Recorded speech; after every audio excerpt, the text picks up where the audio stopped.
Hello student, last videos में मैंने numerical methods के सारे मेथड आपको भेज दिए हैं और आप अगर जिन्होंने नहीं पढ़े हैं पहले उनको स्टडी कर लेना। उसके बाद हमने स्टार्ट करने जा रहे हैं प्रोग्रामिंग इन सी।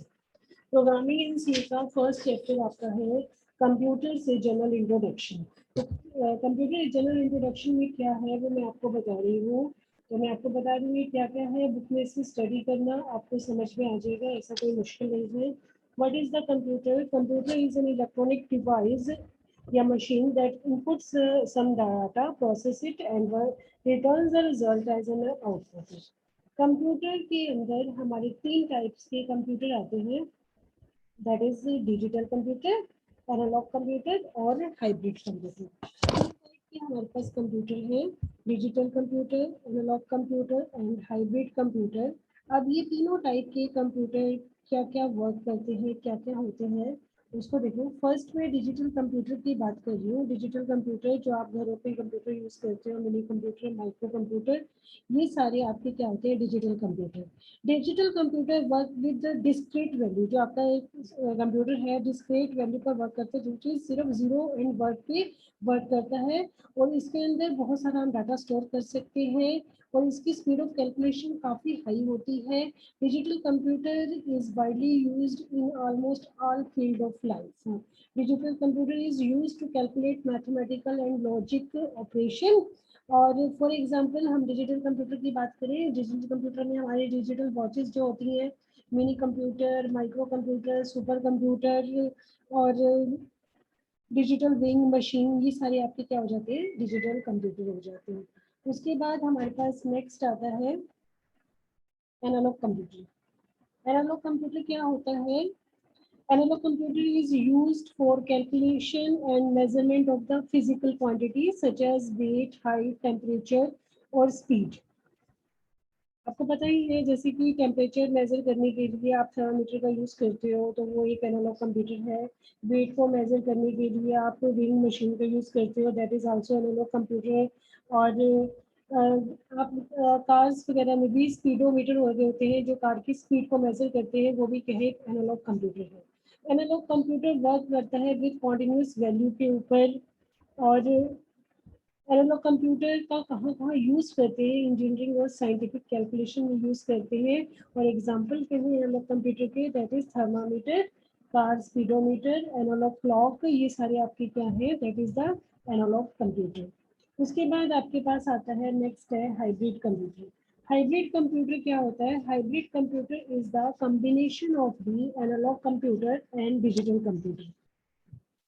जब हम डिजिटल कंप्यूटर प्लस एनालॉग की बात करते हैं तो हमारा क्या बन जाता है, हाइब्रिड कंप्यूटर बन जाता है। तो हाइब्रिड कंप्यूटर का आप कहाँ कहाँ यूज़ करते हैं? मोस्टली हाइब्रिड कंप्यूटर्स बहुत सारी बड़ी कंपनीज में और हॉस्पिटल में हम यूज़ करते हैं। हॉस्पिटल में कैसे यूज़ करते हो आप इसका? हॉस्पिटल में आपने देखा होगा आजकल सारी ही आप जैसे हार्ट बीट को मेजर करने के लिए जो मशीनरी लगी होती है हॉस्पिटल के अंदर, सारे के सारे एक्सरे मशीनरी, सारे के सारे आपके क्या है, ये हाइब्रिड कंप्यूटर है। आप पेट्रोल पंप की बात करते हो, पेट्रोल पंप के अंदर भी एक प्रोसेसर होता है that convert the fuel flow. हम फ्यूल भरवा रहे हैं, उसका मेजरमेंट किस में कन्वर्ट करता है, क्वांटिटी और प्राइस में कन्वर्ट कर देता है, that is also called the hybrid computer. तो ये तीन टाइप के कंप्यूटर थे, that is analog computer, hybrid computer और आपके पास नेक्स्ट आ गया हाइब्रिड कंप्यूटर, एनालॉग कंप्यूटर और डिजिटल कंप्यूटर। अब उसके बाद नेक्स्ट जो हमारा टॉपिक है that is the block diagram of the computer. अब कंप्यूटर का ब्लॉक डायग्राम के बारे में है नेक्स्ट जो हमारा आर्टिकल है। तो ये ब्लॉक डायग्राम बना हुआ है, मैंने नेट से ही इसका इमेजेस ली है। तो ये block diagram of the computer, ठीक है। तो अब कंप्यूटर के अंदर तीन मेन डिजिटल कंप्यूटर की बात कर रहे हैं हम सिर्फ डिजिटल कंप्यूटर के बारे में इसमें पढ़ेंगे। डिजिटल कंप्यूटर के अंदर हमारे पास तीन मेन पार्ट होते हैं, जैसे processor, memory, input and output devices. Processor क्या होता है, मेमोरी क्या होती है, इनपुट एंड आउटपुट डिवाइसेस क्या होते हैं, वो हम इसमें पढ़ेंगे। ठीक है। इनपुट और आउटपुट डिवाइसेस हमारे क्या है, इनपुट यूनिट आउटपुट यूनिट क्या है। इनपुट यूनिट क्या होती है, हम पहले इनपुट यूनिट की बात करते हैं।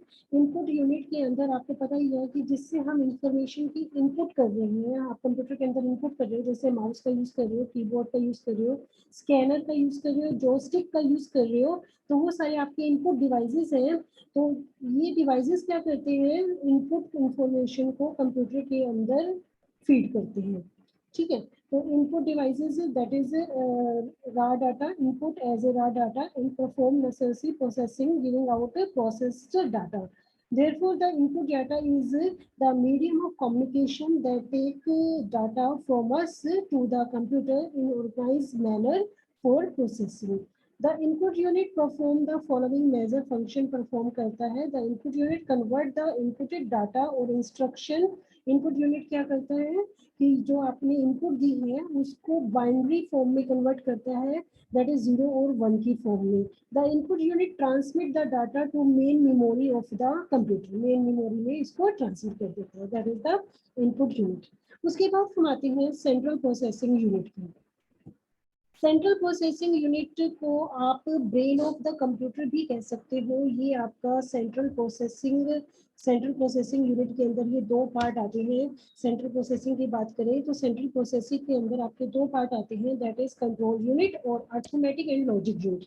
जैसे आप ह्यूमन बॉडी की बात करते हो, हमारा ब्रेन हमारे पूरे सिस्टम को कंट्रोल करता है, वैसे ही कंप्यूटर के अंदर ये सेंट्रल प्रोसेसिंग यूनिट है, ये पूरे सिस्टम को कंट्रोल करता है, इसीलिए इसको brain of the computer system भी कहते हैं, ब्रेन ऑफ कंप्यूटर सिस्टम।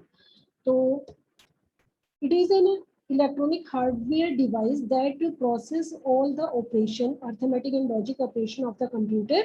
सारे के सारे ऑपरेशन ये परफॉर्म करता है। इसके दो पार्ट्स हैं, फर्स्ट पार्ट है कंट्रोल यूनिट, सेकंड पार्ट है अरिथमेटिक एंड लॉजिकल यूनिट, और इन दोनों को हम ज्वाइंटली क्या बोलते हैं, central processing unit, that is CPU.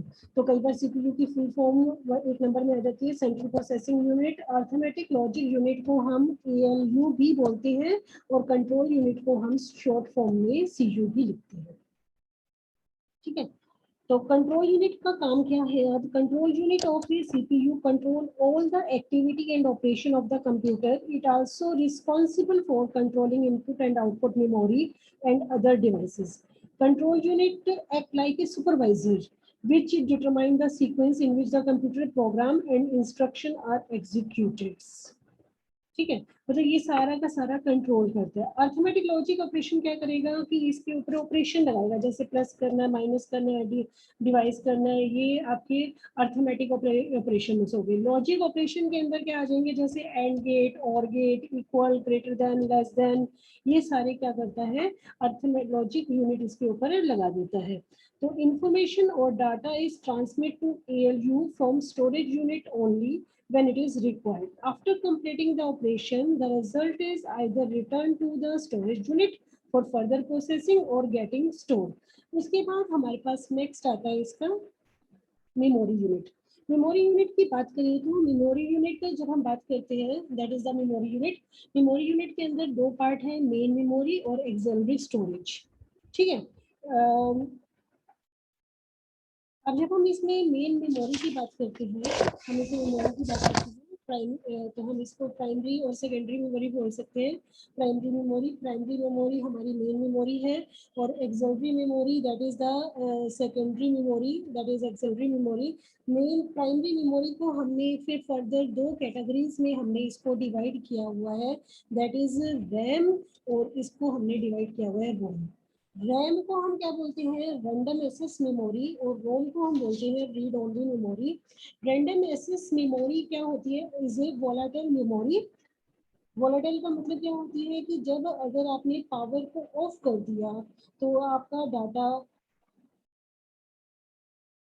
Power off कर दिया, इट्स कंटेन और the erased as soon as power off. अगर आप पावर को ऑफ कर देते हो तो आपका जो डाटा आपने डाला है रैम के अंदर वो सारा आपका डिलीट हो जाएगा। तो डाटा आपको दोबारा से आपको लिखना पड़ेगा। रोम क्या होती है? नॉन वोलेटाइल मेमोरी बोलते हैं इसको। तो इसके अंदर all the information regarding the function of computer is store in it और it is non volatile and can not be change once written. अगर एक बार आपने इसके अंदर डाटा लिख दिया तो आप इसको चेंज नहीं कर सकते, चाहे आपकी लाइट चली जाए तो डाटा आपका इसके अंदर स्टोर रहेगा। That is the primary memory. अब सेकेंडरी मेमोरी क्या होती है? सेकेंडरी मेमोरी में हमारे बहुत सारे पार्ट्स आ जाते हैं जो हम मतलब कि इसके अलावा मेमोरी यूज करते हैं। मतलब कि आप डाटा को स्टोर करने के लिए other device, storage device use करते हो। जैसे आप हम बोल सकते हैं हार्ड डिस्क, ये आपका क्या हो जाता है? That is secondary memory. Axillary memory को हम सेकेंडरी मेमोरी भी बोलते हैं। उसके बाद मैग्नेटिक टेप्स, सीडी रोम्स, ये सारे आपके क्या हो जाते हैं? That is the secondary memory और it is also a non volatile in the nature. दो टाइप के होते हैं, that is volatile in nature और नॉन वोलाटाइल इन नेचर। तो ये आपका किस टाइप का आ जाता है? नॉन वोलाटाइल मेमोरी हो जाता है। उसके बाद आपके आ जाते हैं आउटपुट यूनिट। जब इन्होंने प्रोसेस हमने कंप्लीट कर लिया, प्रोसेस कंप्लीट हो गया, तो अब हमारा इंफॉर्मेशन आती है। इंफॉर्मेशन किस फॉर्म में हमारे पास आएगी? कि आउटपुट यूनिट के ऊपर आती है और वो हमारा आउटपुट कहलाता है। आउटपुट हमारा मॉनिटर के ऊपर भी हो सकता है, प्रिंटर के ऊपर भी हो सकता है। हमारे पास डिफरेंट डिफरेंट आउटपुट यूनिट्स है जिनका हम यूज कर सकते हैं। तो डिपेंड करता है कि हमने आउटपुट क्या यूज किया। दैट इज फ्लोटर भी हो सकता है, स्पीकर। जैसे आप म्यूजिक सुन रहे हो तो आउटपुट आपका किस फॉर्म में आएगा? सॉन्ग्स की फॉर्म में आएगा, तो आपने स्पीकर का यूज किया। मॉनिटर, अगर आप कंप्यूटर पे मान लो कुछ टाइप कर रहे हो तो आपका स्क्रीन के ऊपर आएगा। अगर आप उसका प्रिंट आउट निकालना चाहते हो तो आप प्रिंटर का यूज करोगे। That is printer is a output device और आपका एक पेज के ऊपर प्रिंटर निकल के आ जाएगा। तो ये हमारे क्या थे? सारे के सारे आउटपुट डिवाइसेस थे। ठीक है, तो आउटपुट डिवाइसेस, इनपुट डिवाइसेस, ये सारा आपका ब्लॉक डायग्राम है, बुक के अंदर आपको दे रखा है। तो इसके बारे में एक बार स्टडी कर लेना। सारा बहुत इजीली अच्छे वे में दे रखा है, आप स्टडी कर लेना। मैंने इसको समझा दिया है। तो नेक्स्ट वीडियो में आगे हम एल्गोरिथम और फ्लो चार्ट के ऊपर बात करेंगे। तब तक के लिए थैंक यू।